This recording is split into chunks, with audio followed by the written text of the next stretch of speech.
I would like to take this moment to dispel two misconceptions about Black History Month. The first one is that Carter G. Woodson is the one who invented it, that he is its progenitor, and this is not true. In fact, Black History Month started with Negro History Week, which started with Negro History Day, or Frederick Douglass Day.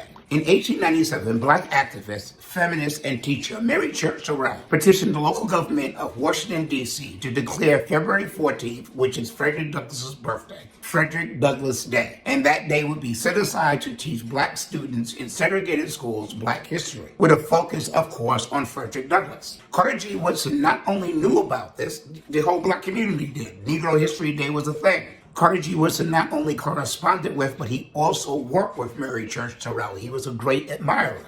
And he said in many of his speeches, which you can find at the Library of Congress, that he is declaring Negro History Week to piggyback and stand on the shoulders of Mary Church Terrell's Negro History Day. So how did it become Black History Month? It became Black History Month when the Black Student Union, along with a lot of white allies in Kent State University, just declared February Black History Month. Fun fact, they celebrated Black History Month from the first week of January until the 28th of February, 1970. And a lot of the white allies who helped them declare it Black History Month were some of the ones who were shot at Kent State later that May. But when the Black Student Union had it declared Black History Month, it caught on with a lot of activists. My parents were activists, part of the activist community, so we celebrated Black History Month, as well as Kwanzaa, as well as Juneteenth. In fact, I was born on June 19th, so I could never forget that I was born on Juneteenth. Then in 1976, President Gerald Ford was giving a bicentennial speech on the 4th of July.